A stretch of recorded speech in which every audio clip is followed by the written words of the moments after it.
I was like, hit me, dare ya. Don't blame us for any side effects. You thrilled our fans throughout the postseason with a great performance. Gwynn and Chris are ready to go.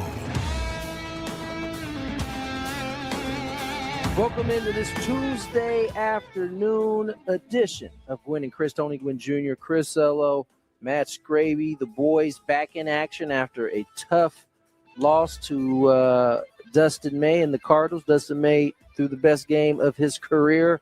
And this wasn't one of those, Padres were missing stuff that they should have hit.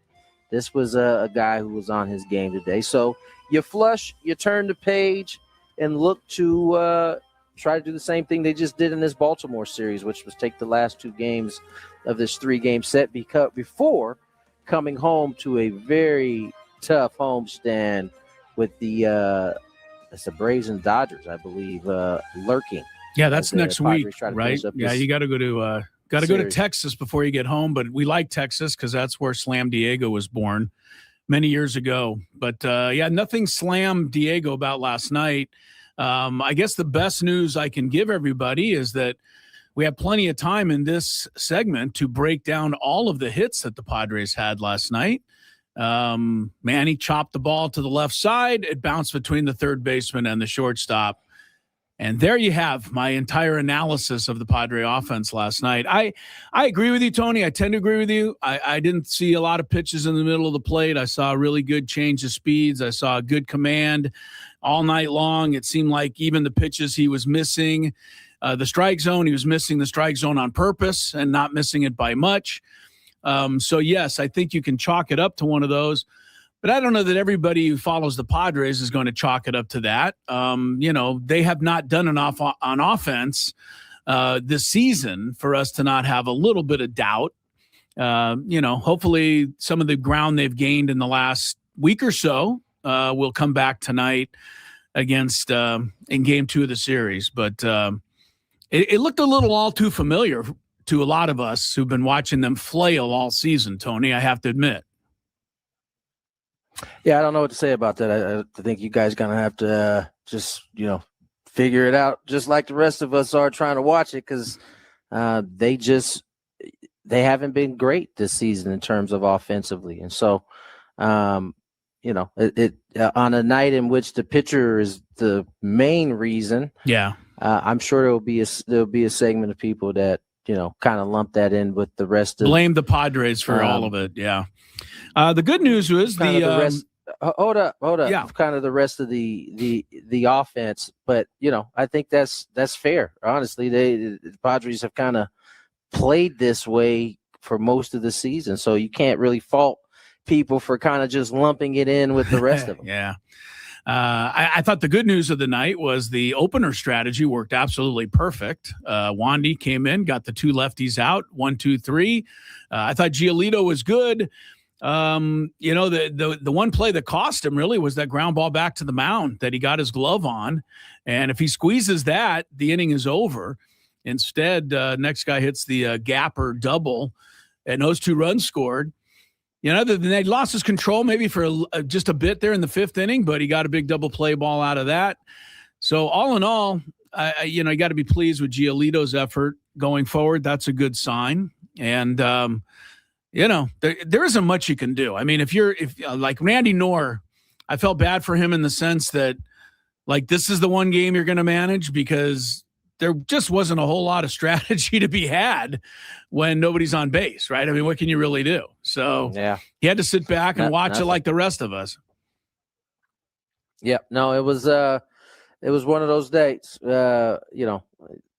It's just, I don't even know what else to really say about it. I think there is like for mere mortals like me, I think there's not a way for me to understand how difficult a pitcher can actually be and like how you can, and also coming off of weeks of being not hitting. So I think that's why it was a little bit more frustrating, but I'm going to go in tonight. I'm going to think that they're going to score some runs. I mean, that's how I got to do it at least. I think it's easier to handle if you're watching it if the pitcher is blowing guys away at 102 miles an hour. If you're facing Mizorowski and he's having one of those nights where just he's hitting the corner at 102 and guys just don't really, you can see that they hardly stand a chance. To what I saw from Dustin May last night was a much more crafty way of going about things and changing speeds and hitting corners and putting good spin on the ball. So I think maybe for us, we sit there and go, well, that should be a little easier to hit. Yeah, but it's not. That's the art of pitching, and so I enjoyed that part of it. I didn't enjoy it happening to the Padres last night, but it is what it is, and you're still 2-2 on the trip, so you can, like you said, Tony, get the last 2 games. All will be forgotten there in St. Louis. Michael King pitches tonight.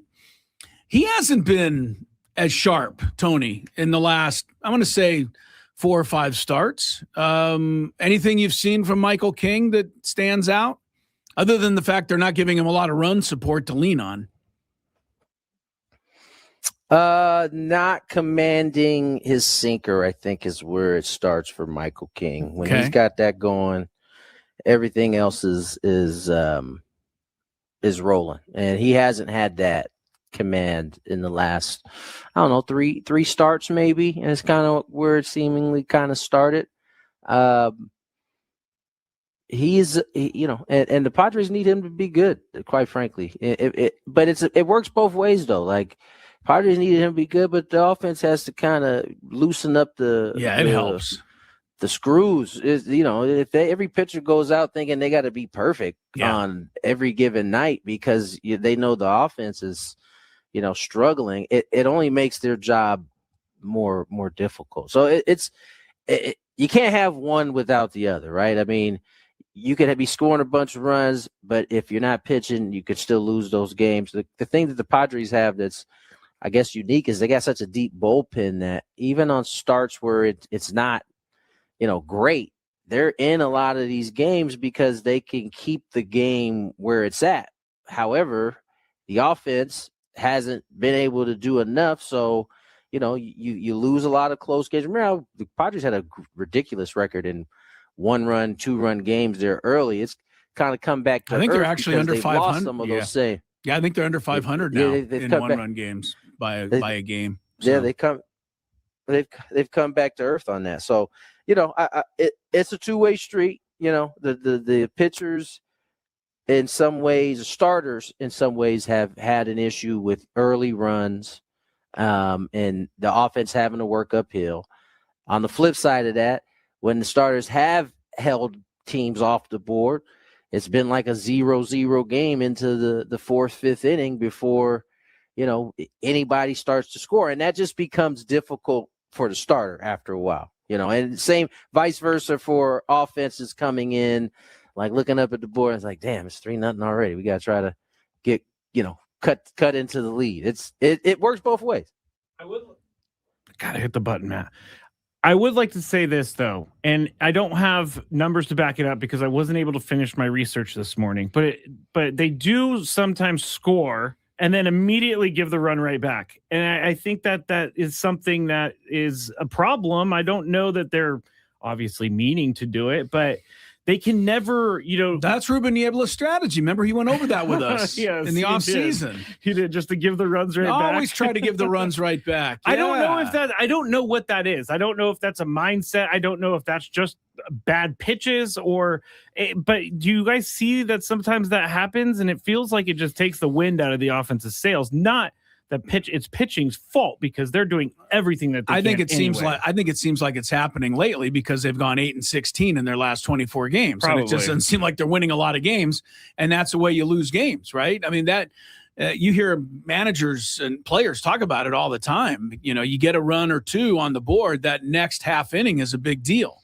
and going out and shutting the opposition down and getting right back in the dugout and hitting some more. So I think that's just contributing to the fact that they're in a losing spell. So it's seeming like it happens all the time. I think when they were winning a bunch, probably the opposite was true, right? The other team would get a run. The Padres come back and get a couple and take control of the game back. And there you have, right, the difference between winning and losing a lot. So I think you just got to keep it going. I think you look for positives, Tony. You try to lean on 9 runs on Saturday. You lean on 5 runs on Sunday. You lean on, the ball game the other night where you had 2 2-run homers in the first inning, and you lean on, the fact that you're starting to figure it out a little bit here and there. Manny, again, his average continues to be where it is. Well, he did have the only hit. He also hit a long one to the warning track. I mean, it seems like this is a recording, but truth is the truth. He hit the ball well on the screws the other way. Guy tracks it down 360 feet away from home plate. It's kind of been that type of season for Manny and, offense. So, you go back at it tonight. I want to say Jackson Merrill made another great catch. And, we overlook this stuff because he does it so often. Tony, you've talked about robbing home runs when you were playing. Jackson might have already surpassed you in terms of, it seems like he does it once a week almost.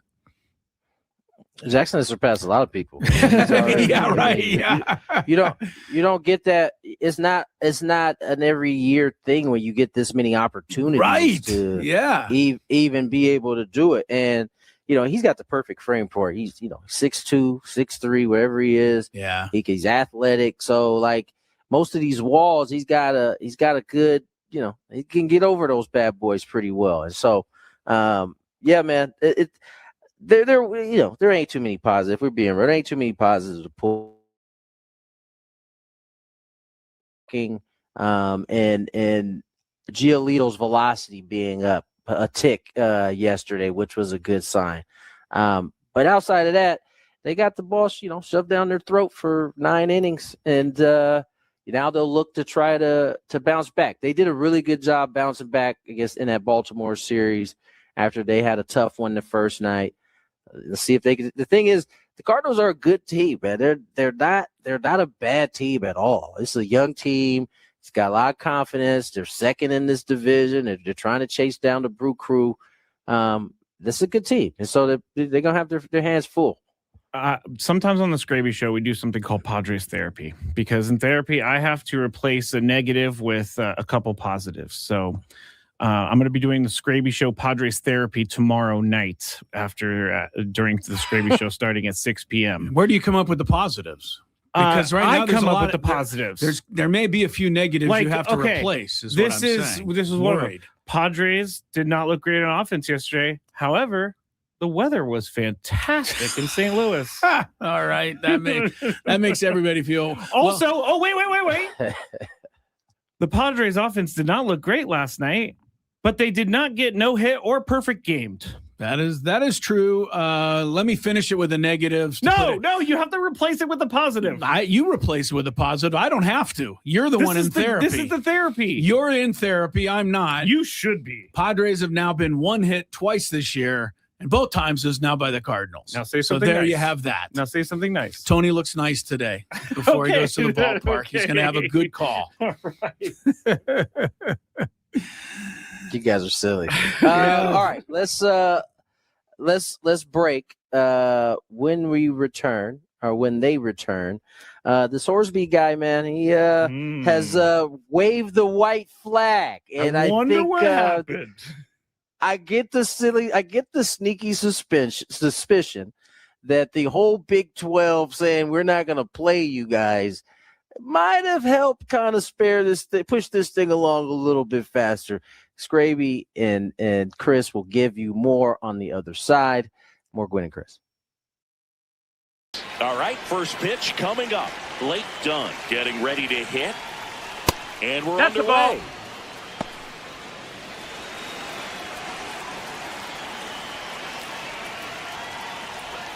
Gets him to chase after that one.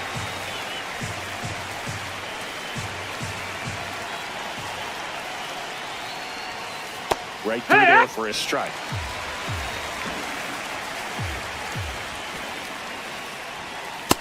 Ball, that's up. Especially with 2 strikes. And that is downstairs. And that's ball 3.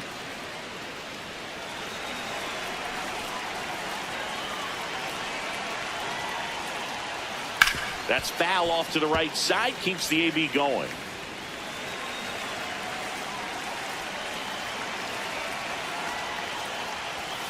Swings and misses One away. Here's the lineup for the Reds. This is an offense, Chris, that's having a hard time scoring runs right now. Yeah, sometimes things just aren't going to click, and unfortunately what happens is players press, they try to do a little bit more, and they get out of their game. You've got to let the game come to you. If you chase it, it's going to run from you. So this is a team that just needs to calm down, relax, and understand that they're going to come out of this.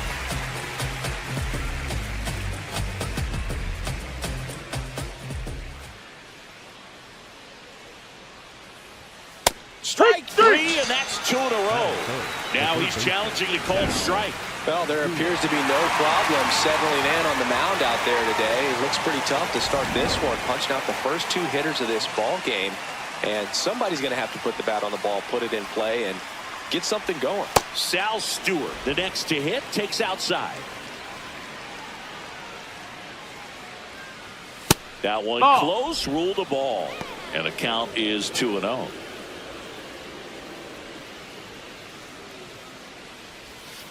Tap foul at the plate. 2 down, nobody on. Just No, that missed. That's a ball.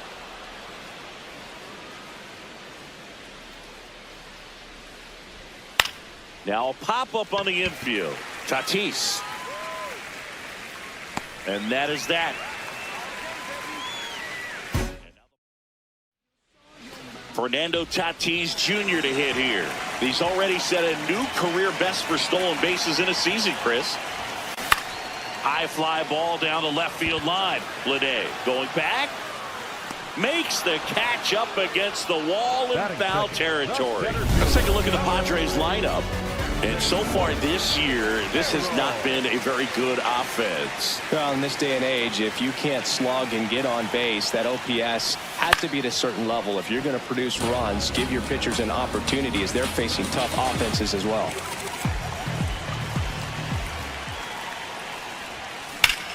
Fly ball, pretty well struck right field. Carrying well. Out of here. A solo shot. The Padres score first. It's 1-0. You can't ask for a better start than hitting a home run in your first at bat to give your team the lead. 1 down. Next for the Padres, Ty France. Rips one to left. That's a base hit. And the Padres have a man aboard with 1 out. Batting fourth. Nice line drive to the pull side right there, but he didn't spin off of it. That's the key. You still have to extend through the baseball in order to hit a line drive like that. Manny Machado up to the plate. Swings and misses and 1 down below the zone.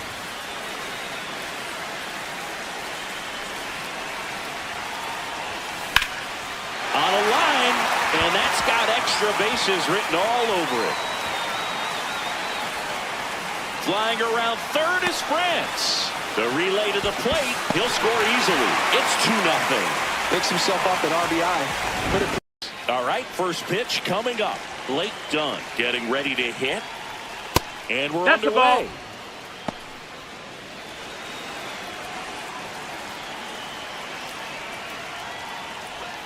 Gets him to chase after that one.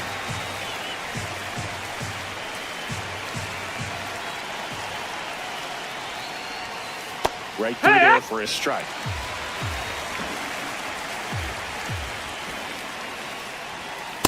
Really Ball, good that's take, up. especially with 2 strikes. And that is downstairs. And that's ball 3.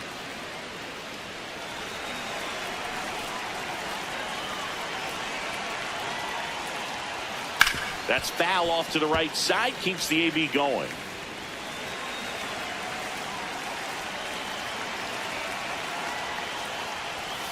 Swings and misses. 1 away. Here's the lineup for the Reds. This is an offense, Chris, that's having a hard time scoring. Exactly 100 minutes of Gwynn and Chris today. Tomorrow we'll be on after the ball game, which means we get a notes on a scorecard. I'm glad we didn't do that last night, Skrabe. What would have been your notes on a scorecard? We look clueless up there. Oh, man. We have no shot.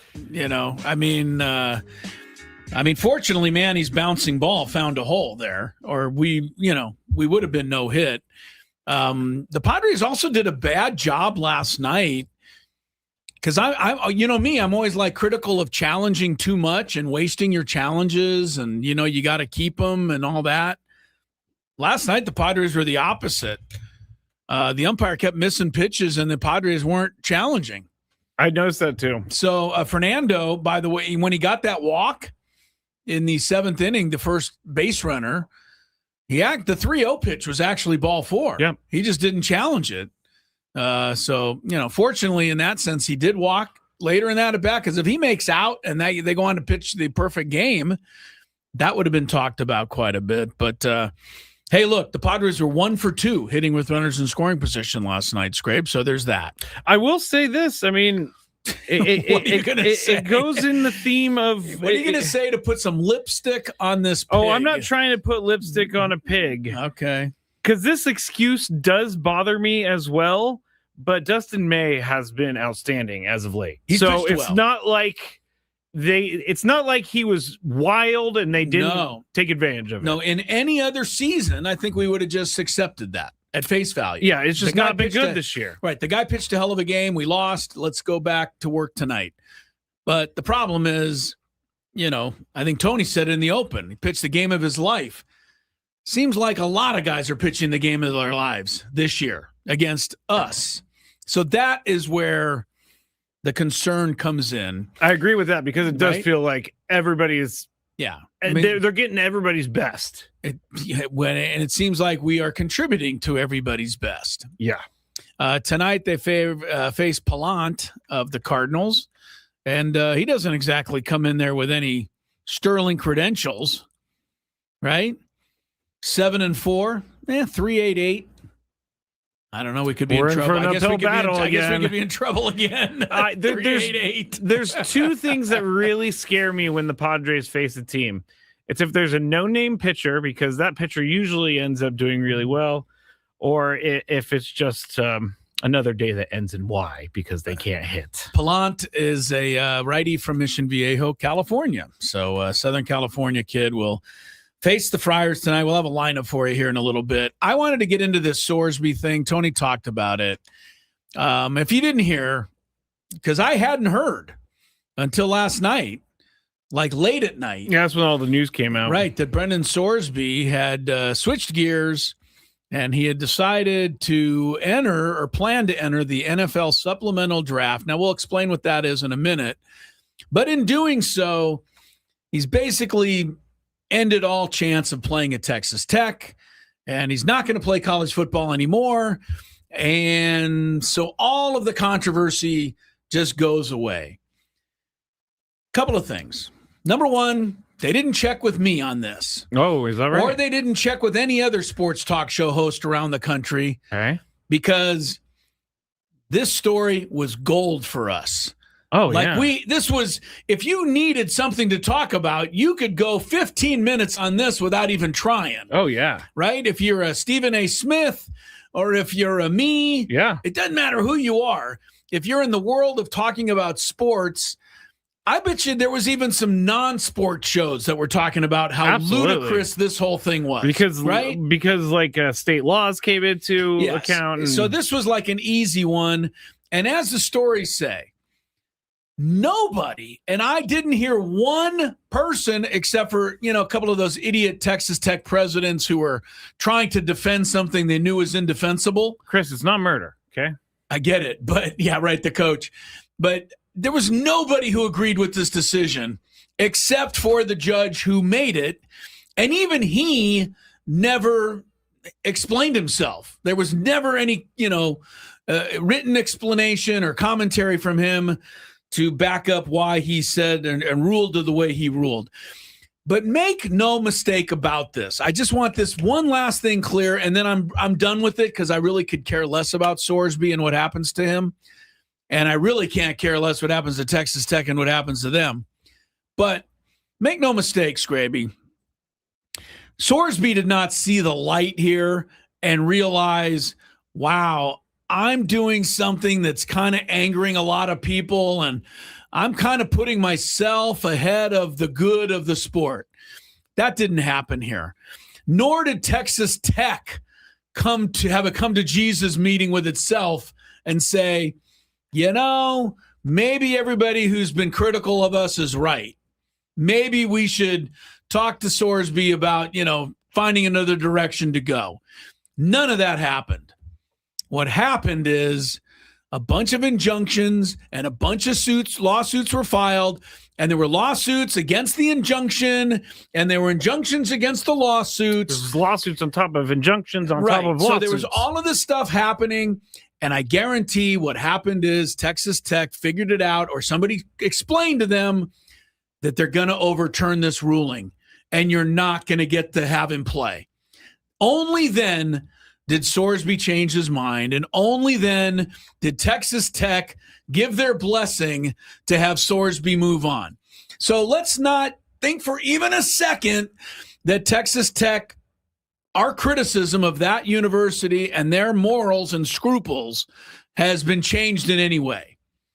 All that happened was they realized they weren't going to win the fight in the end. Damage has been done already. I mean, as far as what we think about Texas Tech, yeah, I agree with you. Texas Tech already did the whole thing where they're trying. So if they come out and they say, "Hey, we were just trying to stand by a kid," that's what they are saying now. But it's not working. It doesn't work for me because that kid also bet on the team that he played for. It might work with some people, but the fact that you were going to let this guy play quarterback for you in the first place is all I need to know about what you care about morals and what you care about doing the right thing.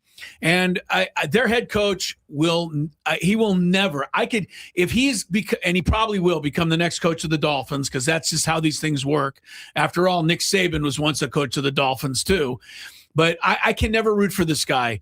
He could never look me in the eye again and me think, okay, I get where this guy, I can't believe anything that comes out of his mouth, because I guarantee this is what I feel he's about. I know that you feel that way, but people are going to forget. Yeah, they might. They do. This is just going to be one of those things one day. You're right. For some people. I'm an elephant on stuff like this. You're an elephant? The elephants have good memories. I see. Okay. No, I have heard that. I didn't. Okay. I didn't connect the two. You didn't make that one? Yeah. So, the Texas president, the Texas AD, the Texas Tech football coach, and all those people, you're not fooling me. No. Look, here's one quote that I'll share with you from the president. Quote, "With his health and wellness as our top priority, we supported him in spite of very different perspective." No. With our ability to win games as our top priority, we supported him in spite of and that's where it was. Yeah. Make no mistake, it was ever anything different. And, I will at least credit the NCAA for a change. I don't normally side with them. I think even more so the Big 12 and their commissioner. And I don't side with conference commissioners too often either. But it looked like Yormark, the Big 12 commissioner, handled this right. He got everybody together. They figured out a plan of attack. They did not react to it. They didn't rush to judgment. They knew what they had, but they got together and they figured out the best way to combat it. And they got all the injunctions and the lawsuits filed, and everything crumbled on the other side based on the leadership, I think, that was shown by the Big 12 here. So I think that had a lot to do with it. I give them credit for that. Yeah. I mean, I lost in all Brent this. Yormark is his name. Yeah. Lost in all this is there's actually a guy who's suffering from gambling addiction. So yeah. And will he ever get cured from that? Well, he might, but not with people allowing him to skip out on consequences. I think you're fair. You know more about addiction than a lot of people, Skrabe. And, I feel like I know some things about it as well. And you're right. Addiction doesn't go away. Correct me if I'm wrong. It doesn't go away until you decide it goes away. And I will never decide it goes away. And if you're not held accountable, it is pretty difficult for you to make the decision for your addiction to go away. Why do you think there's no need? Why do you think my family stopped talking to me? Because that was the only way to tell me. Get you to face up to it. Yes, that was the only way. Because before it was, I can get away with this. I could go back home and I could just be like, I'm really sorry. I can't believe I did that. I have a problem. Yeah. Okay, and we forgive you. 2 weeks later, I'm doing the same thing. Yeah, we forgive you. Would you like to be the Texas Tech quarterback? Yes, I would. Yes, of course you would. The next domino to fall here is he's going to go to the NFL. Somebody's going to. I don't even think he will. I mean, he'll get a camp invite, but he's not good enough for the NFL. This is the reason he wanted to stay in college, because he had a $5 million paycheck. So that's why he wanted to stay in college. I disagree with you. Really? Somebody will invite him in, give him a shot. for sure. He's not going to be selected as a automatic starter anywhere. No. But he's going to be selected in the supplemental draft by somebody. Yes. And that somebody, whoever they might be, Browns, whoever, is going to give it the old, hey, we support this guy 100%. We're here to, help him in any way we can. And that'll be a crock of crap, too, because the only reason they're bringing him in is they hope that maybe he could help them win some games. I would love to see the NFL, you blackballed Colin Kaepernick. I have no problem with you doing the same to a kid like this. I'm sorry, I'm picking on him, it sounds like, but he made his bed. Yeah. He should lie in it. Yeah. So I would be extremely embarrassed if I were him and the public knows I spent $90,000 and I made fake accounts and I sent money to my friends and family to bet for me. The bottom line is, that the NFL want to get into bed with somebody that's gambled on sports? I mean, do they want that? I mean, they don't care. I mean, no, they don't want that. You're right. I mean, they don't want a player to be associated with it. Sorsby's playing for the Saints, and he throws 3 picks in the first quarter. Totally. They're not. Yeah. They're not that's okay not with a great that, look. But they're definitely okay with taking that money to advertise. Well, we understand that. We need to figure out a better balance for that, I think. I really do. I think it's very important, but it just doesn't seem like that's ever going to happen. It needs more balance. Remember when smoking, you couldn't have ads in magazines anymore on TV? Yep. It could be something like that. For us. Yes, and gambling is bad for us. Yeah, gambling's bad for us. You're not wrong. I probably got to do a DraftKings read here on my show any minute now. So see, that's the other problem with it, right? People can gamble responsibly. It's like drinking responsibly. You can do it. Right. I can't do it because I can't do it responsibly. You can. So that's why anyway. It is complicated. It's very complicated. It goes on and on. But, for now, I'm going to let the Brendan Sorsby thing go and just say, it ended up the what's right won out in the end. Yes. And how they got there might been a bit wonky, but they got there. You could say ball don't lie. Ball don't lie. Very good, which I don't like that statement. I know you don't. Because I only get it when I miss a call in a basketball game. More Gwynn and Chris coming up. Oh, it is time for the Fantabulous Sports Game Show. Tampa's here. Surprising, Skraby is the defending champ. Stay tuned.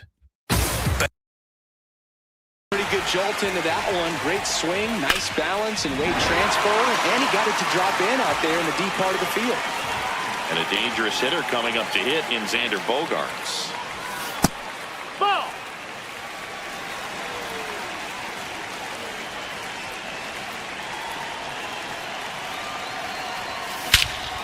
Crushed. Left center field. This one's deep. Forget it. Xander Bogaerts blasts one out. It's their second home run of the inning.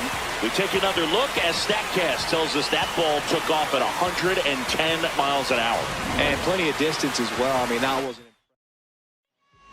Zach Maxwell taking over on the mound. Well, they need someone to stop the bleed and keep the score right where it is. Seems like a tough task today with the way this lineup is swinging it.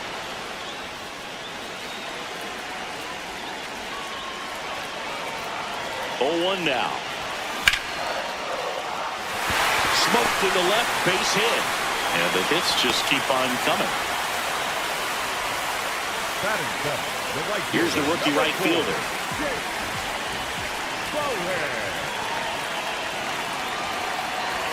A swing and a miss, and that's strike one.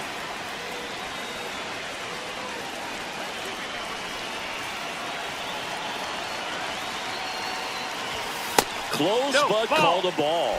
Ball one. That was absolute gas. Triple digits on the gun. It's just a different experience as a hitter watching that go by.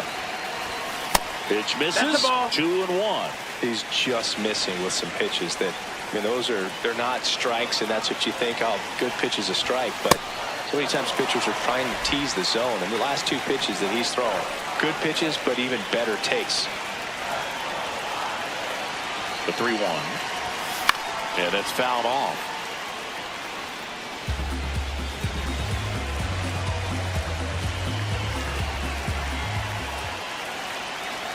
Payoff pitch. Fouled off. And they'll do it again.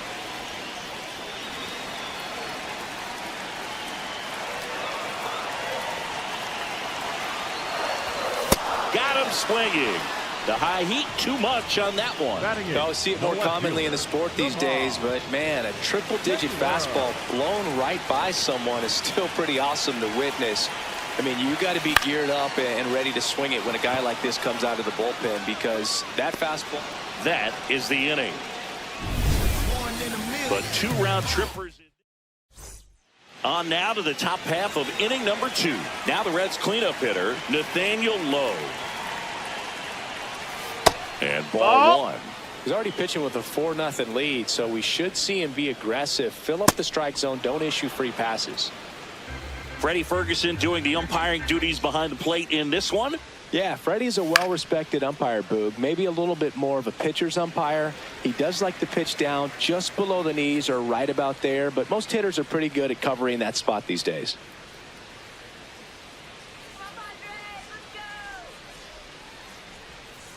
Swing and a miss. And the count is even, 2-2.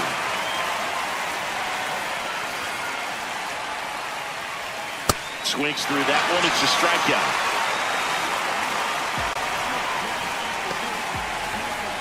And now Spencer Steer. Fouled off left side.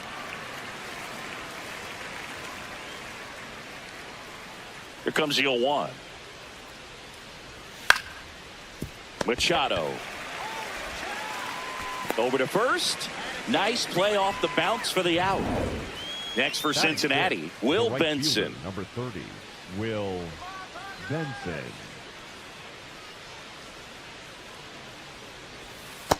That's a ball.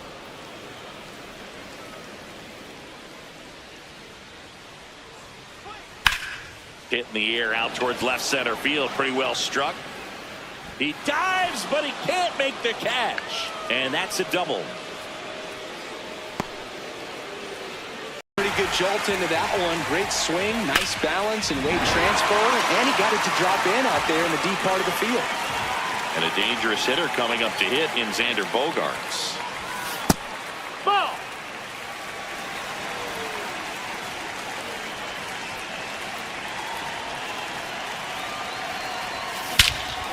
Crushed. Left center field. This one's deep. Forget it. Xander Bogaerts blasts one out. It's their second home run of the inning. We take another look as StatCast tells us that ball took off at 110 miles an hour. And plenty of distance as well. I mean, that wasn't. Zach Maxwell taking over on the mound. Well, they need someone to stop the bleed and keep the score right where it is. Seems like a tough task today with the way this lineup is swinging it.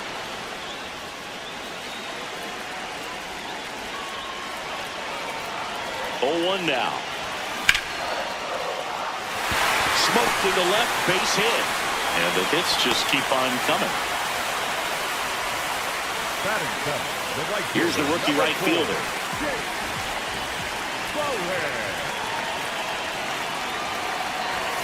A swing and a miss, and that's strike 1.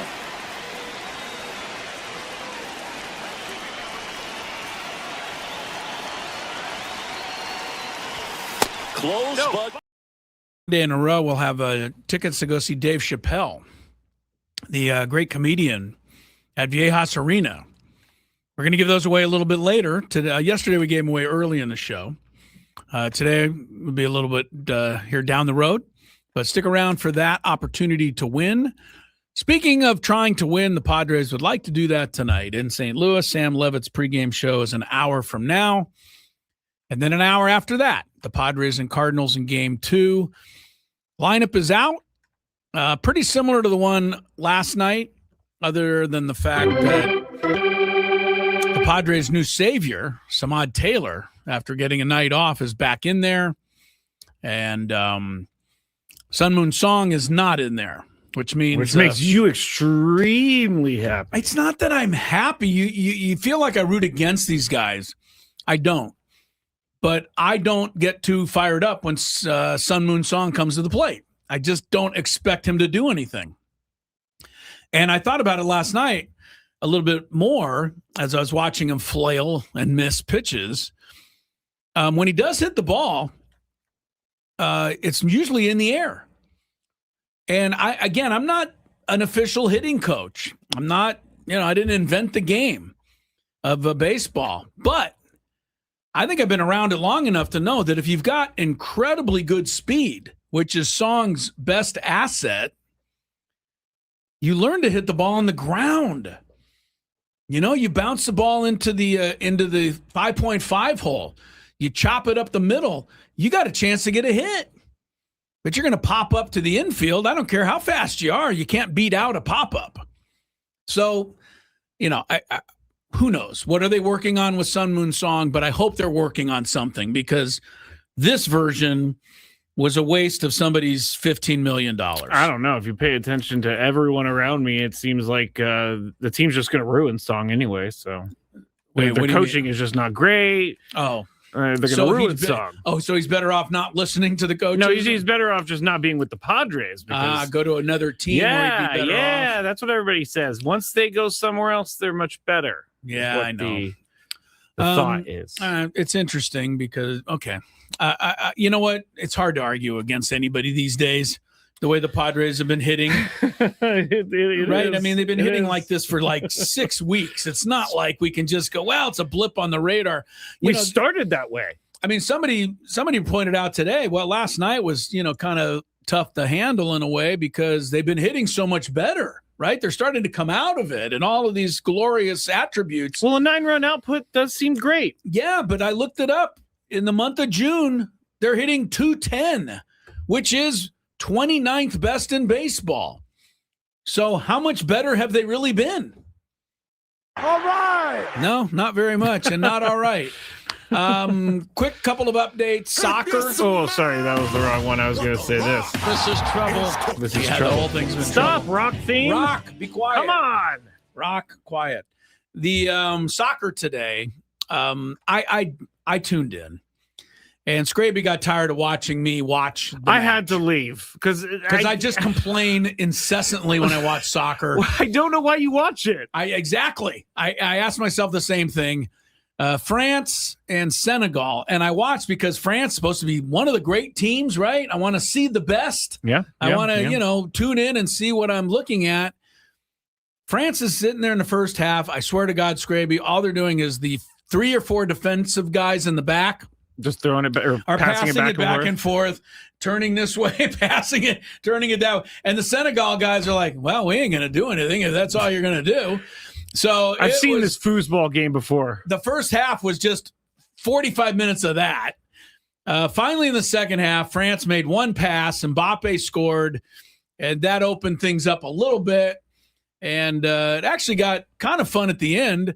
Senegal scored in extra time to cut the lead to 2-1, but right after the kickoff after that, Mbappe just blast. I got to say, whether you like soccer or not, that was an impressive shot. Like 40 yards out in the upper left corner, goalie dives just out of his reach, nothing but net. That was pretty good. Sweet. That was pretty good. Sweet. So France wins 3-1. U.S. is back in action Friday against the Aussies. All right, Tony and Skraby and I and a Fantabulous Sports Game Show, this week's version. Hey, all you beautiful people out there, it's time to play one of our favorite games of the week. All right. We like to call it... I'm going to go. Chris's Fantabulous Sports Game Show. It starts right now on 97.3 The Fan. All right, with the short show today, we had a choice. It was either going to be the Fantabulous Sports Game Show or the Big Five, and Skraby chose the Fantabulous Sports Game Show because he loves it so much. Well, champ's here, so. You are the champion, so a rarity, but Tony is the challenger today after last week's result. Let's get right to today's category. It's going to be Ladies' Day, guys, so put on your thinking cap.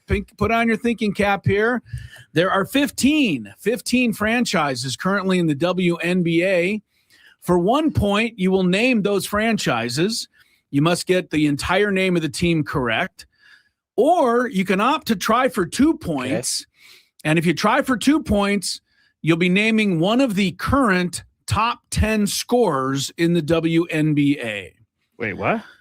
Top 10 scores in the WNBA. I don't know what you didn't understand about that, but you get 2 points if you get one of those right. Question. Jeez. Well, I don't have time for this kind of stuff. I mean, you go name a team and then tell me a top 10 score. So we have to do both? No, you don't have to do both. You can choose. You can get 1 point for naming a team, or you can go for 2 points and name a top 10 score in the league. You have either or. We went over all this rule backstage before you came out here, sir. I don't know why you're struggling so badly. We did not do that at all, by the way. All right, Tony Gwynn Jr., you have the option to go first today because you're a runner-up last week. Would you like to go first? I would like to go first, actually. All right, you want to go for the score or a team here? WNBA teams or top 10 scores? Let's go top 10 scores. Oh, going for a 2-pointer right off the bat and picking Kelsey Plum. Kelsey Plum, the Poway girl, is leading the WNBA in scoring. Really? How do you like that? I did not know that. 26.6 points per game.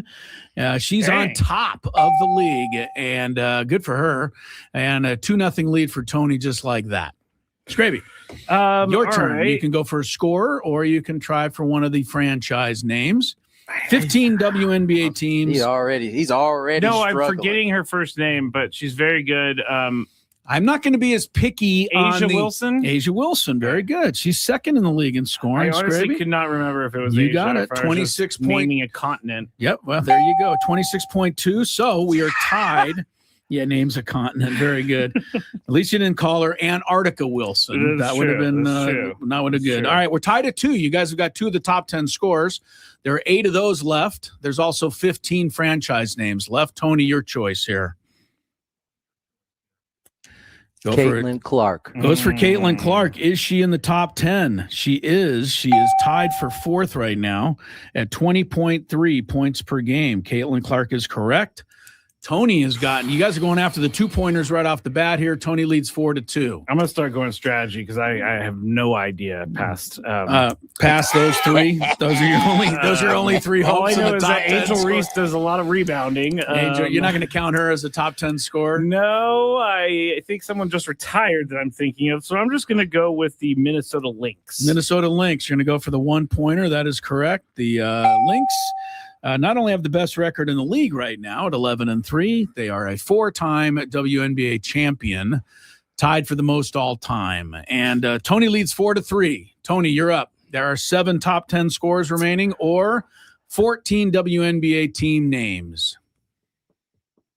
How about Caitlin Clark's teammate, Kelsey Mitchell?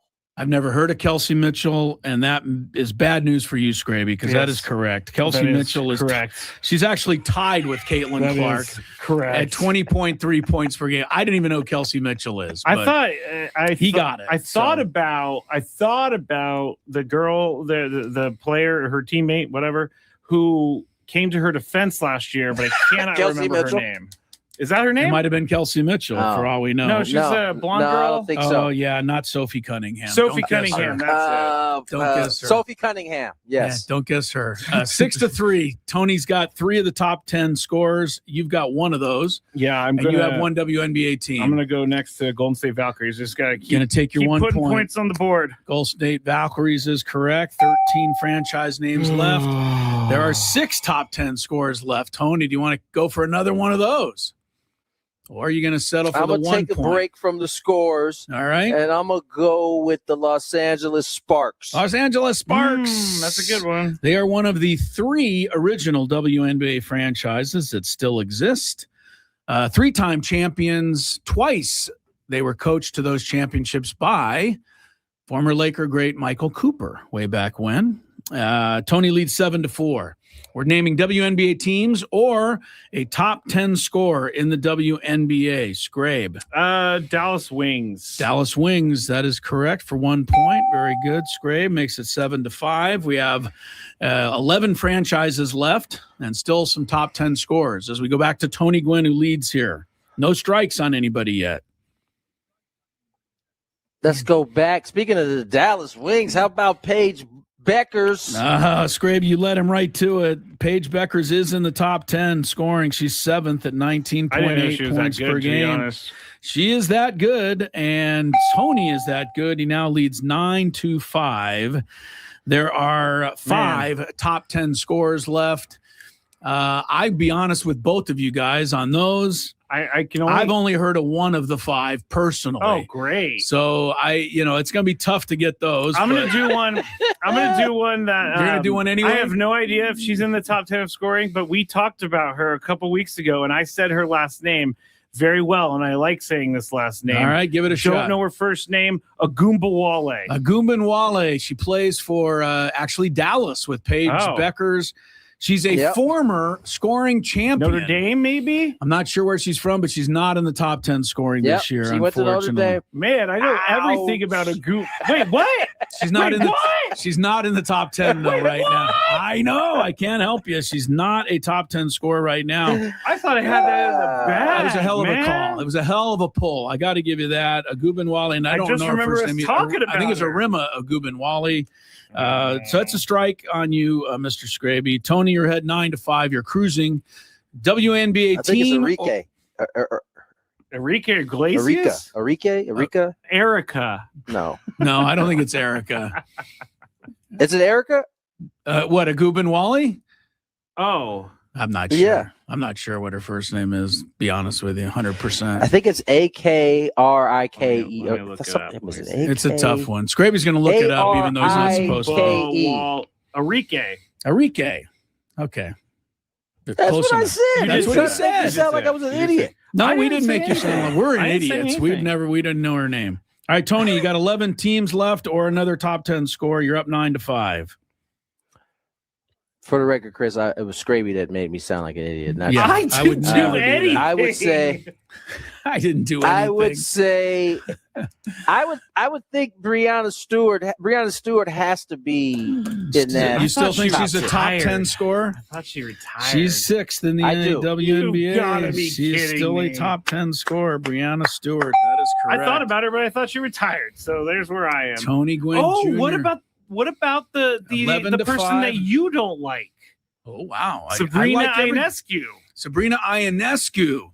Yeah, you're going to be really mad. She's been injured and has not played this season. Oh, it's your As delight. a result, she's not in the top 10 right now. That is your a strike. delight. She has put this all on herself by her behavior on the court. Chris, yeah, okay. I am not going out of my way to pick on Sabrina. She's in the book, Tony. I didn't know if you know that. All right. Tony's running away with this. He's got an 11-5 lead. There still are 4 of the top 10 scores. Tony continues to nail those down somehow. Or you can go back to a WNBA franchise for 1 point. Tony. I'll just go back to a WNBA franchise. Let's do the Lynx. The Lynx? Minnesota Lynx has already been taken by Skraby. That is a strike on you, Tony Gwynn Jr. Right. Getting a little lazy there with a big lead. I got some more in the bag. He's got some more with the bag.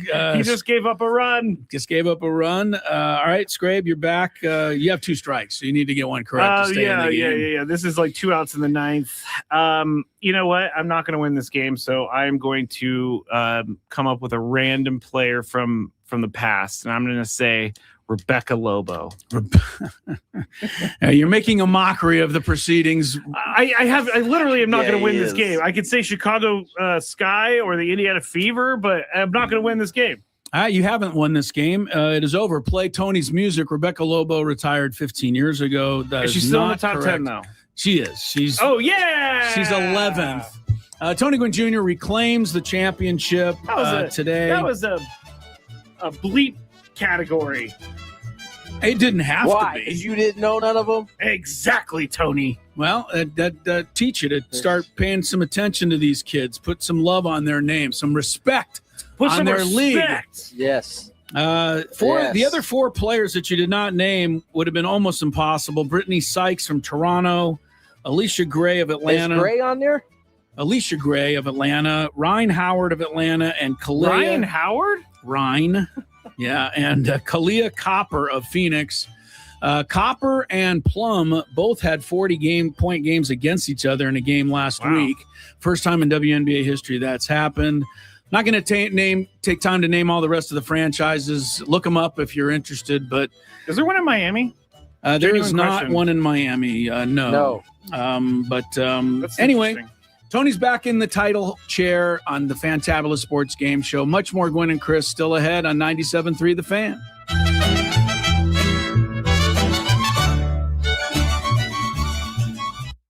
Hey, it's Skraby, and if little things in life annoy you, then you are going to like the Daily Gripe. I'll share my pet peeves play all the way around, man. He ripped that thing into the gap, and a great effort, almost hauled it in on the dive, and would have been a beautiful play to save extra bases. Catcher challenge. We'll take another look. And that just scraped the zone. The ball is overturned. So they've still got both their challenges. Man on second, 2 down. And a swing and a miss. Well, you got the hitter already chasing that nasty slider. If you're on the mound, you just want to expand the zone. And he got him. Strike 3, and that'll retire the side. In the air out to center. Lays out, but he can't squeeze it. So now back to the top of the order. Those plays are challenging for outfielders because of the chase to the ball. You know you have to do everything perfect just to track it down. Sometimes even that's not enough to make the catch. Tatis in the box here lets that one go for a ball.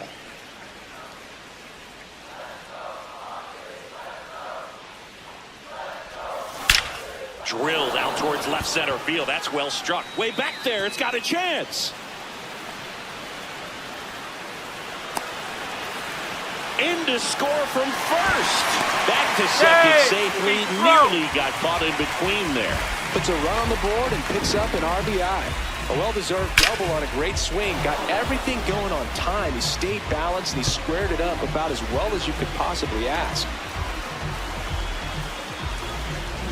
Runner in scoring position, no outs. Jackson Merrill, the next up for the Padres. Tatis leads off second with nobody out.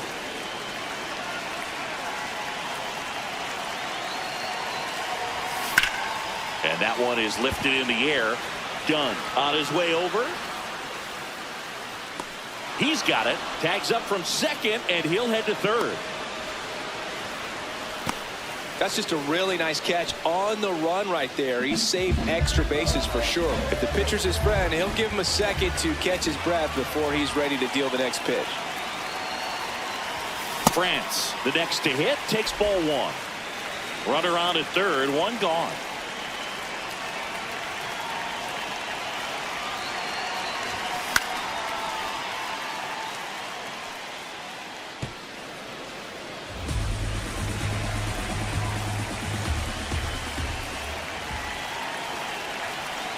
The 1-1. In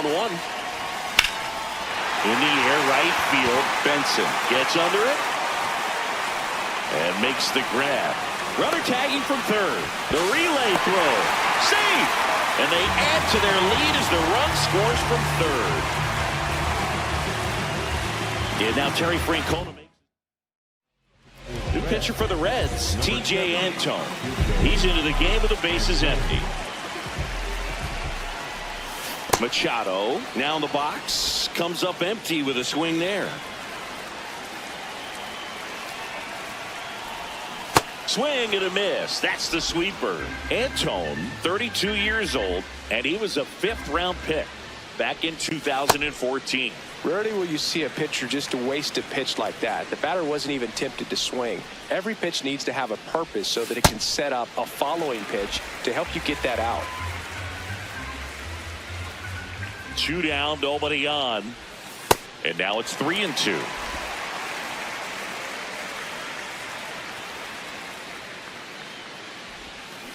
Out to center. And that's the 3rd out. So they get a couple of runs on 2 hits, no errors, and no one left on. We head on down to the top of the 3rd. It's the Padres 6 and the Reds nothing. That was an exciting play all the way around, man. He ripped that thing into the gap, and a great effort. Almost hauled it in on the dive, and would have been a beautiful play to save extra bases. Catcher challenge. We'll take another look. And that just scraped the zone. The call is overturned. So they've still got both their challenges. Man on second, 2 down. And a swing and a miss. Well, you got the hitter already chasing that nasty slider. If you're on the mound, you just want to expand this. And he got him. Strike 3, and that'll retire the side. In the air, out to center. Lays out. Today on Gwynn and Chris, Tony Gwynn Jr. a little happier than our guy Skraby. I had a feeling you were going to go down today in the Fantabulous Sports Game Show because Tony Gwynn Jr. has 4 daughters, and I think they watch the WNBA a lot more than you do. Yes. So that was your undoing today. I'm actually mad. I think you could you have named the 15 franchises, do you think, in the WNBA? Probably 13 of the 15. Just 13 to be on the or safe so. Side. I don't know if is there one in Portland? Yeah, there's a new one in Portland. I don't know that you would have got the nickname. They're the Portland Fire. I was just about to say get that. out, really? Which there's a Mercury? Phoenix Mercury. Yep. The Phoenix Mercury, the LA Sparks, and the New York Liberty are the only 3 original franchises still standing. This is the 30th season of the WNBA. Wow. The Minnesota Lynx, who we named the Seattle Storm. They both won 4 championships, which is the record, tied with a team, the Houston Comets, yes, who won the first 4 and then went out of business. So they're not still around. All right. But they won 4. The LA Sparks won 3. The Las Vegas Aces have won 3 of the last 4. And, you mentioned Golden State. Yeah, the Valkyries. The Valkyries, a newer team. And then on the other side in the Eastern Conference, you have the New York Liberty, the Washington Mystics, the Chicago Sky. The Wizards and the Mystics. They're going with like a magic theme there. Yeah, I see what they're doing there. Mm-hmm. They have the Atlanta Dream. That's Angel Reese's squad. And this is an entirely serious question. Yeah. Is that having to do with Martin Luther King's dream? Could very well be. I've never looked that up. Toronto Tempo is another team in the East. And I guess their WNBA has already announced that they are expanding by 3 franchises in the next few years. I believe Cleveland's going to get a team, Philadelphia. And I think one of the teams, the Connecticut Sun, is planning to move to Houston and reboot that original Houston. The Comets? Right. Franchise. Anyway, that's the some dream. WNBA trivia. I like the WNBA. These kids really play. They're so good now. And, Beckers and, Caitlin Clark and Angel Reese, they've given the league a nice boost. These kids can play. They can play. The Atlanta Dream, they called them the Dream because it symbolized the aspirations of female athletes striving for excellence, but it also pays homage to Martin Luther King Jr.'s speech. Does. Yes. I thought it was the Atlanta Dream because Atlanta fans dream of winning a championship that they've never won in basketball. I was going to say they've won. The Braves won a few. The Braves have won. I think the Braves have won 2. That's it. They didn't get 3 in the 90s? They got 1 in the 90s. They won 15 straight division titles and won 1 World Series. Wow. In 1995. And then they won a few years ago when Jorge Soler led them past the Astros. I think that's it for championships for the Braves. Yeah, Adam just chimed in 1995 and 2021. Yeah, they won a couple as the Milwaukee Braves, but that's not going to do the people in Atlanta any good. No, I don't think they care. Quick note, my favorite moment of the night last night in baseball, Skraby pointed it out to me. One of my favorite, well, he's not even one of my favorite. He is my favorite player now in baseball. PCA. Your favorite? God, I love to watch this guy have success. He homers in the first inning last night. He triples in the second at bat. He doubles in the third at bat. And I'm like, oh no, is he going to get a single in the fourth at bat and then just stand there and point at himself, which is what he always does? He was enjoying the round of applause that everybody was giving him. So he gets the single in his fourth at bat. He's doing what I just said. Hey, look at me. Aren't I great? Pointing. He's taking in the adulation because it's all about him. And then they pick him off first base. They totally did, and it wasn't even close. I love it. It wasn't even close. Love that. I'm not going to play the video, but you can find it anywhere. Yeah, so you can hear the crowd. He's in La La Land over there. You can hear the crowd being like, "Yeah, good job, PCA." And then he gets picked off. They're like, "What the heck? That was the most PCA thing That ever." is him in a nutshell, right? That is the description of PCA. He's got all the talent in the world and shows it. And steps in it. He's got $1 million talent and 2-cent head. So, that's my PCA thing. I couldn't believe it happened. It was so funny. Anyway, the Cubs end up winning the game on a walk-off. The PCA part of that too? I don't know, but I do know that the Rockies actually took the lead late in that game on a home run by Cole Carrig. The Aztec has got off to a really good start. I think he has 3 home runs in his first week as a major leaguer there for the Rockies. So good for Cole Carrig. The other note last night, interesting in baseball, I think it's Colt Keith. Oh, the yeah. Tigers. Colt Keith, yeah. Not 1, not 2, 3 home runs last night for the Tigers against the Astros. He came into the game with 1 on the year, and he had 3 in one game. Baseball makes so little sense. It really does. Sometimes. The only other 2 players this year have had 3 home run games. You know who? Do you know who? 3 home run games this year. There's been 2 other Kyle guys Schwarber that did do it once. One of them was, Schwarber? I don't believe. Now, didn't Schwarber have 4, or was that last year? I think that was last year. Yeah, he had 4 last year. The other 2, according to this story, are Max Muncy and Andy Pajes, which thrills us all. I know.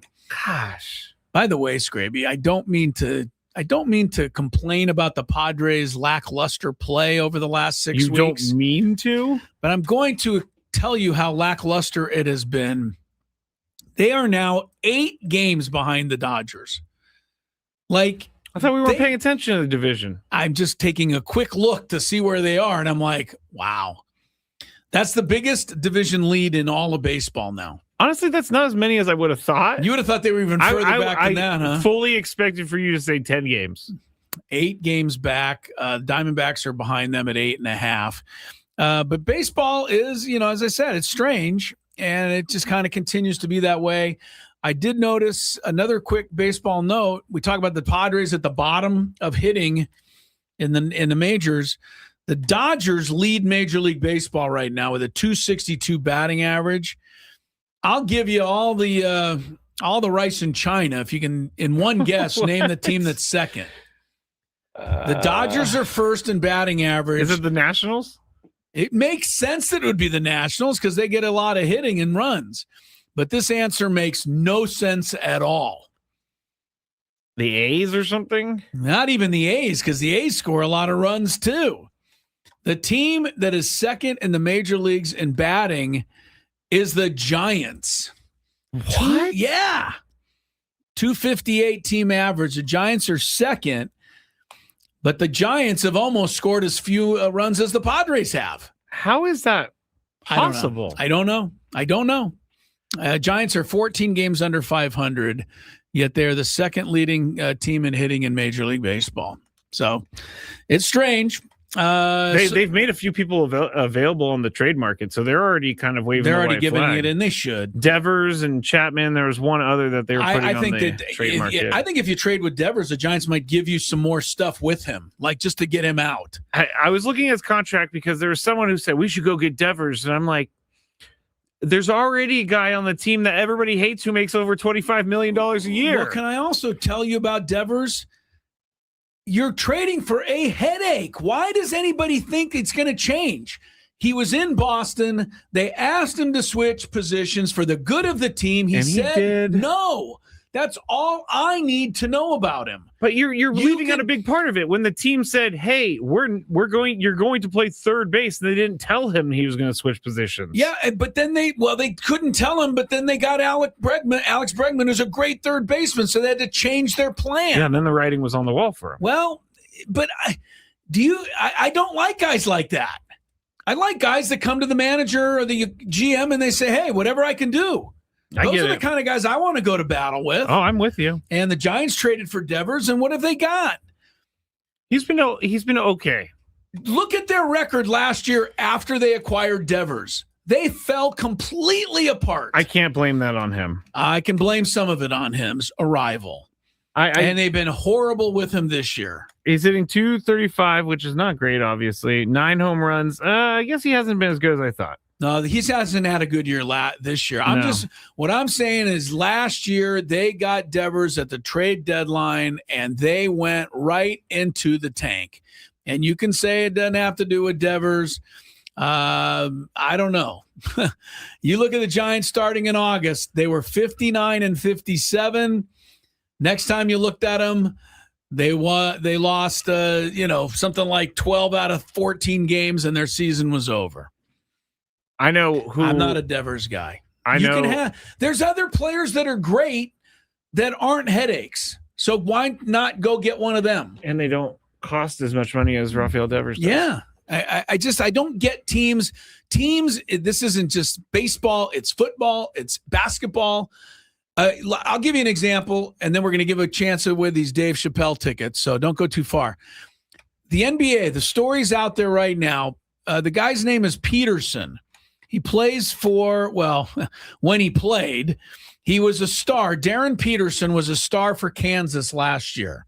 All right.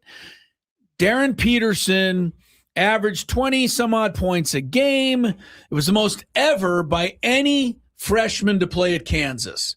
So does he have skill? Obviously he does. Okay. He's eligible for the draft because he's put himself into the draft and they're thinking about him being the number 1 pick. Here's the thing. He missed like almost every game last season because he was tired or he didn't feel like playing or he had this issue or he had that. Remember the whole controversy? Bill Self was like, I don't know when this guy's going to play for me. Yep. It was now he's saying that he had cramping and that is all kind of going to go away. We'll see. I just think the guy is a very me guy. And the Washington Wizards have the number 1 pick. So what does Peterson say? I will meet with the Wizards. I will let them get to know me. I will let them talk to me. I will give them whatever I can give them. But he refuses to visit with any other team. Now, I've heard of other players doing this. Great. But the Wizards are a crappy organization for a reason. And I don't care how much talent Darren Peterson has. He sounds like a headache. He sounds like an egotistical, arrogant, I'm the only one that matters headache.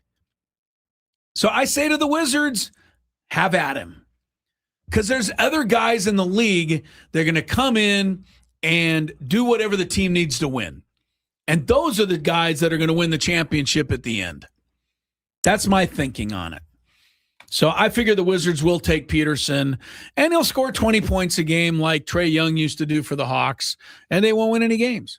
So good for them. All right, good for you would be winning tickets to go see Dave Chappelle in concert at Viejas Arena. Do you have the date on it, Skraby? Sorry, I don't have the sheet in front of me. I think it's on Saturday. Is it this weekend? I think. Well, oh, goodness. Before I say that. Yeah, we better look it up. I thought it was, though. Before we give you the Give wrong... me a second. Yeah, June 21st. So this Saturday. See, I was right. June 21st is Sunday. Sunday. So you weren't right. I was close enough. Which is not a surprise. Close enough. I was you close enough. Kind of close enough. Yeah. All right. You didn't need to point it out, though. I know. Sunday, Dave Chappelle in concert, Viejas Arena. You're going, if you can call in with the answer to this question. Skraby kind of came up with it, so don't shoot the messenger. It's a great question. The movie that Skraby identifies Dave Chappelle with more than any other, and Tony, is called Half Baked. Doctor told me I need a bacchiotomy. And Half Baked is described by Wikipedia as a stoner movie. Definitely. From 1999. It's not even just, it shouldn't even be a question. Okay, well, that's what it's called. Half Baked. It came out in 1999. Stoner movie. What was Dave Chappelle's character's name in the movie Half Baked? And believe it or not, there are 2 answers that'll get this for you. Yes. 2 answers. So you have one of the 2.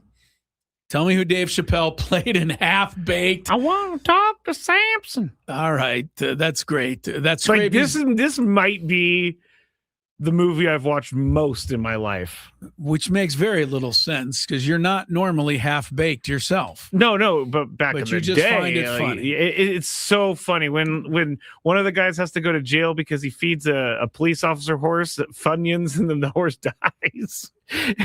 That's hilarious to horse-loving people out there, I'm sure. No, it's just like when you see the scene and he's like, would you like some Funyuns, Mr. Horse? Okay.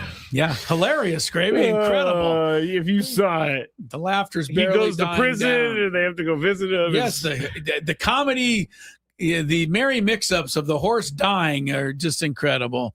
But what was Dave Chappelle's character's name in Half Baked? 2 different answers. You get one of them. You go see him in concert as Gwynn and Chris continues. From the 8-5 back here at Petco Park, here's the Reds catcher, Tyler Stevenson.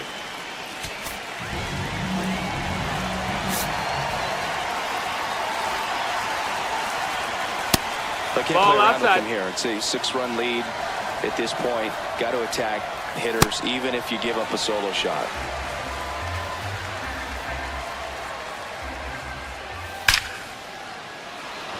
Line drive, base hit, and the leadoff man aboard. Batting up, the second Edwin Arroyo now at the plate. And first offering is fouled off. Well, the leadoff man gets on. You want to minimize the threat by playing sound defense. Hopefully the pitcher can get a ball on the ground and they can roll him up for 2. Strikes him out with 102. So back to the top of the order. Here's the center fielder, Blake Dunn. In the dirt. Man at first, 1 away. Swing and a miss. There's that changeup. Hammered down the right side, but foul. Way high with that one. 2-2. Battling here as he fouls it away. Swings through it for the K. The Reds now down to their final out. Oh, interesting. He's looking very comfortable out of the stretch after giving up the leadoff single. Back-to-back strikeouts, so they haven't been able to move that runner up, get him into scoring position, and try to have a better chance of scoring. I tell you, good job so far on the mound. He just needs one more out.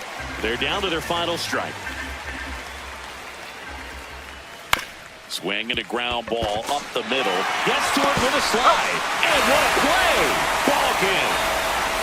Whether you're a season ticket holder or you just come to a couple of games a year, to see your team win at home, there's just something special about that. Good job by this team to get it done for the hometown fans. 6-0 is how this one ends. For Chris Singleton and our entire outstanding crew here at MLB The Show, I'm John Shambi. We'll see you soon.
Back here at Petco Park, here's the Reds catcher, Tyler Stevenson.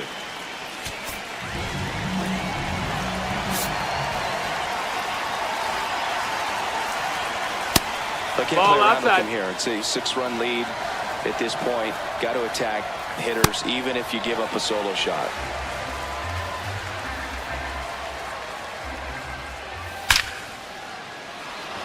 Line drive, base hit, and the leadoff man aboard. Batting up, the second Edwin Arroyo now at the plate. And first offering is fouled off. Well, the leadoff man gets on. You want to minimize the threat by playing sound defense. Hopefully the pitcher can get a ball on the ground and they can roll him up for 2. Strikes him out with 102.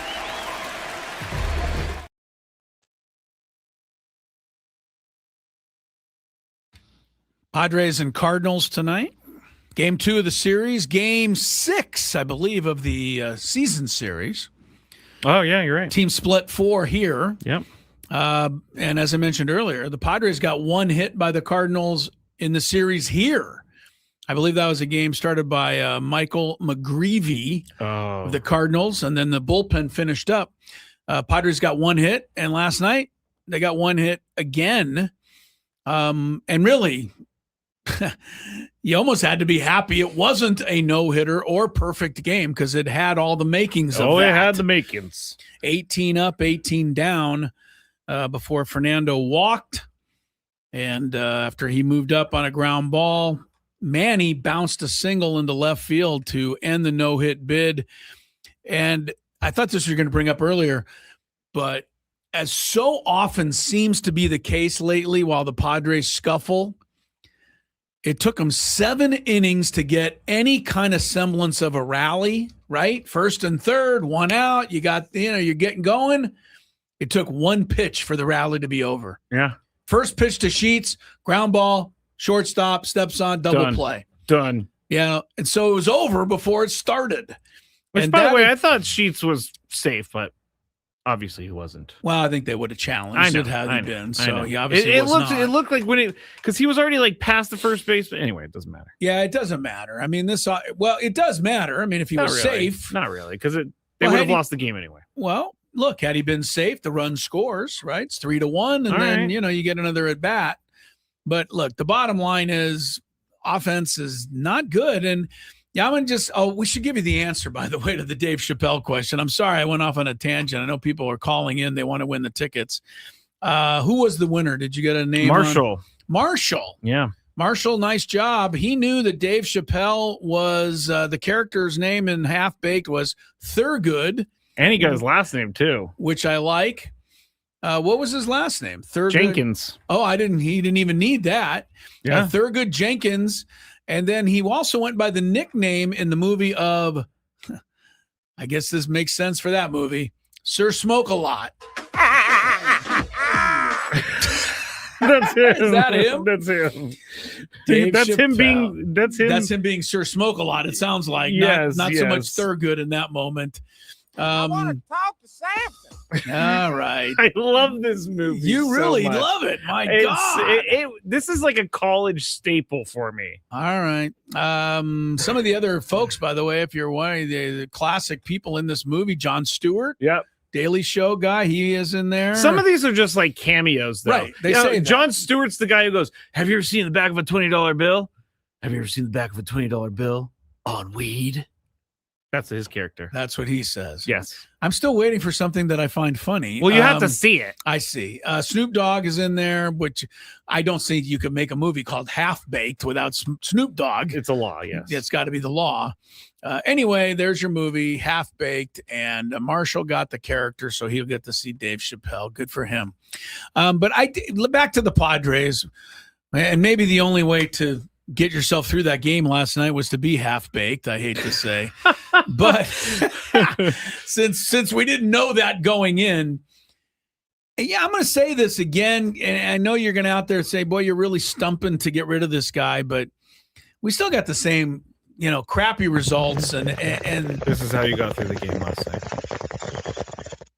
Yeah. night. That's funny. We've devolved. Yeah, we better this show better end soon before it goes way over the devolved. hill. Anyway, go ahead. Well, I just think the hitting coach's job still needs to be in jeopardy. Yeah, I don't know any other way, better, calmer, nicer way to say it. What is that going to do? Probably nothing. But if something's not working, which it clearly isn't, don't you have to try something else? I just think you do. I don't disagree with you, under that circumstance. So, you're going to remove the hitting coach, and what's going to happen? And as everybody's pointed out, they've gone through 63 hitting coaches since they moved to Petco Park. So I get it. I just think you need a different voice, something. He is a different voice. They have a new coach from last year. His voice has not worked. This season is a failure on offense, not just because Manny stinks. And this isn't my opinion. That's Manny's opinion. But it's not just because Manny sucks. It's because Merrill sucks. It's because everyone else is doing worse than they normally do. And I'm sorry to say it, you Fernando Tatis lovers, the 2 home runs is still an issue for a guy of his ability. So, Bogarts is down. It's across the board. There's not one guy you can look at, maybe Sheets. And even his average is down to about 220 now, isn't it? 228. Yeah. So he's kind of. Hey, all you're trashing Fernando.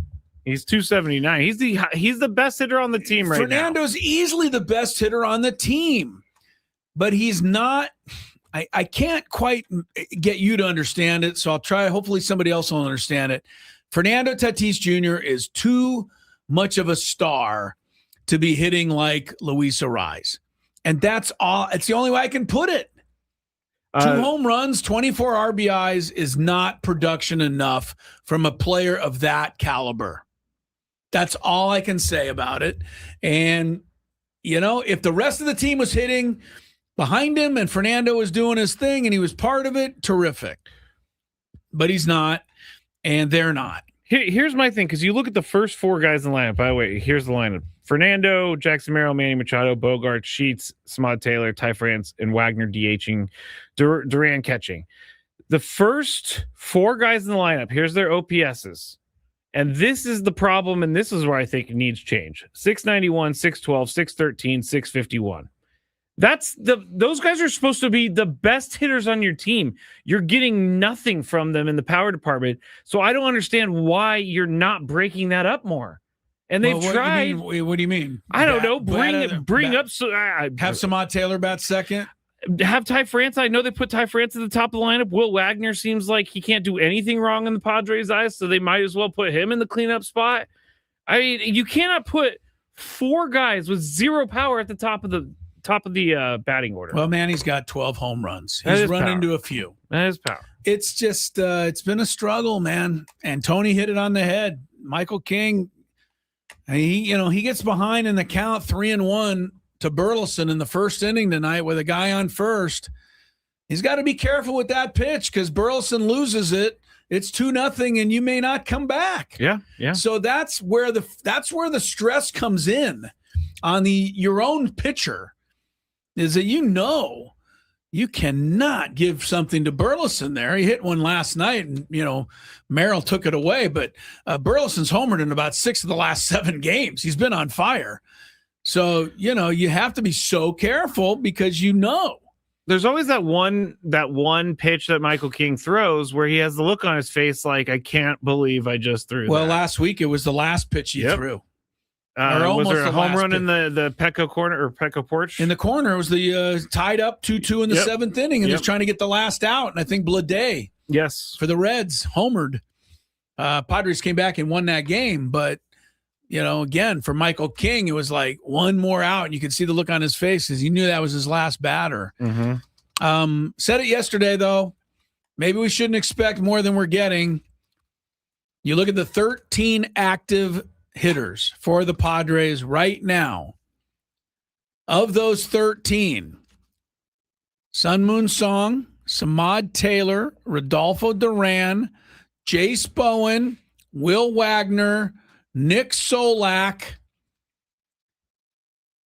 and there's one more. Oh, well, the new catcher who hasn't played yet. Blake Hunt. Hunt, thank you. All right, Hunt. Those 7 guys all started in the minor leagues, and you only have 6 guys that are still here from the opening roster. 6. Where are some of the other guys that we saw in spring training? Well, who else did you see that you want to see? Miranda? Jose Miranda did all right during spring training. I'm not saying that these guys are going to save anything. Yeah, I know. They're bringing up everyone. Solak had a good spring. Taylor had a good spring. Jace Bowen had the best spring. Yeah. So they brought him up. Yeah, I don't really know who's missing from that. Maybe there's 1 or 2 guys there that I don't know about. By and large, I think Samad Taylor has obviously been awesome. Jace Bowen, not so much yet. Terrific play made the other day, though. I do not want to take that away from him. No, that was pretty great. But it's not surprising that he struck out 11 times in 25 at-bats. That's what he did in the minor leagues. Mm-hmm. Nick Solak's had 4 ABs, so I'm not ready to rule on him. Will Wagner, 4 for 12, has 5 walks, which has been nice. So, but these aren't the guy. We said it all along. The guys that are going to get you where you want to go are the top 4. The guys who are making all the money. And this is why I'm critical of Fernando, and I understand everyone's love for Fernando. I have a certain amount of love for Fernando, not as much as you all do, because I'm not enthralled with his baseball IQ. But that's just something I have to deal with because his incredible talent and skill and his showmanship is worth the price. I was going to say, you have to deal with it, in my opinion. I do deal with it. I'm not trying to run him out of town. I'm just saying in general, you have to. I get it. I get it. But you couldn't tell me that he couldn't add that to his game, right? Understanding the game. Yeah. Why can't he add that to his Isn't that what the first base coach is there for? To first and third base, to remind you situational stuff? I think your organization has to not be tolerating it for you to finally say, when you're standing on second base and there's 2 outs and it's a key spot, that you're not going to get thrown out of third anymore. Yeah, that was right. That was so to me, the organization has to sit him down and say, hey, you can't do that anymore. End of story. But, if they're going to say, well, we love his aggressiveness and, every now and again, right, the catcher will throw the ball into left field and you'll score on that play and everybody go, what a play. Yeah, but just one out of every 25. Exactly. You have to play the percentages there. So I'm not, and that's not the only example. I see Fernando make, I'm not going to pick on him right now because we got so many other things that are more pressing needs at this point. Jake Cronenworth not being here is really hurt the depth and of the hitting team. hitting 144 when he was here. I know. So what was he, what are we missing? Ramon Laureano's out for the year, but he was down to 203. Maybe it is the hitting coach, Chris. Maybe it is. Sorry. Now that I'm thinking about it. I don't want it to be the hitting coach, but I don't want to keep putting the same crappy product out there the rest of the year and just assuming it's going to be different. Now, I went down a couple weeks ago to the park, and I was asking around about hitting coach, what they do. They said approach and like getting, breaking down what the pitcher's going to do. Like, I got to believe that every hitting coach is good at that. Yeah. Right? They're all good at that. They know how to break the other pitcher down. They've gone over all the scouting reports. They got all the analytics. They, give it to Manny. They give it to everybody. But certain guys, and I think you know this, certain people just tend to say the right thing at the right time, and it can make a difference. And I don't know what that right thing is. You have to be in the moment. But I don't see, that's why I see a different voice could be helpful. And it may not work at all, but at least you tried. Sorry. The Las Vegas Aces fired not the Aces, the Golden Knights fired their coach with 8 games left in the regular season. That is pretty hardcore. They were in the playoffs and they fired their coach anyway. It is pretty hardcore. And the guy they brought in took them to the finals. And did you hear the story today? No. He's not coming back next year. That's it. I don't know. They're done with him or he's done with them. Wow. So they rented him to get to the finals, but they got there. I don't know. You can't tell me that the previous coach was doing a bad job. They just felt like they needed a little something more. Yeah, it worked. What do you think of, because there's a lot of Craig Stammen the haters out there. What do you think of how he's done so far? I do think that this is the wrong word, but the immaturity as a head coach is not there yet, and it's not supposed to be there yet. Right. I wouldn't expect it to be there. But I think he's made good strides, and I'm going to stay with what I've said, that I really like how he's involved the whole team. I think that's had a factor in this team being successful. I think they've won more games than they have any right to win based on the statistics. Totally. So for that, I got to give Craig Stammen some credit. My criticism of him, if I had one, would be something that I don't know for sure because I'm not in the locker room, right? I'm not there after the game.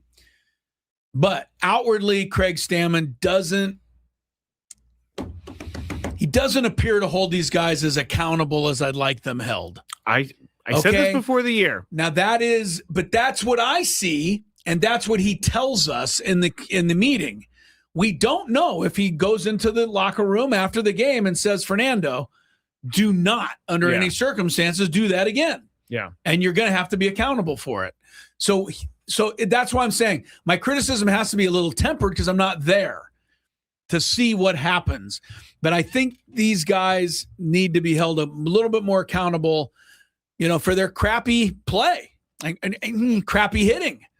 And I know hitting's hard, but you got to get out of it here. Yeah, you guys are too good to be hitting like this. That was the biggest worry for me coming into the year with Craig Stammen was how is he going to handle things when things aren't going well, and how is he going to handle it with players? Is he going to be able to have the tough conversations? That's the test of any leader. Yep. In any line of work. He's got to be able to tell Manny something, meaning he's got to be able to look Manny in the eye and tell him that things aren't great. He's got to be that guy. Well, that might be a little obvious. I know I wasn't coming up with a great situation. My point is the hitting and the stats and things, I'm just talking about playing the game right. Yeah. And I think this team by and large does play the game right. And that's one of the reasons they've had a good year, but I don't see Stammen making them as accountable. But again, I'm not there behind the scenes. So you're asking for me to be, rate Stammen, and that's my rating at this point. I got it. You go hide in one of the laundry bins and listen to what's being said, and then we'll be able to report back. All right, stick around. Sammy Levitt has the pregame show. We will watch the game tonight. We will watch the game tomorrow, and then we will be back after the game tomorrow, and I will have the notes on a scorecard, and I hope that they're pleasant. Yes. But we'll see what happens between now and then. Enjoy Padre baseball. Gwynn and Chris on 97.3 The Fan.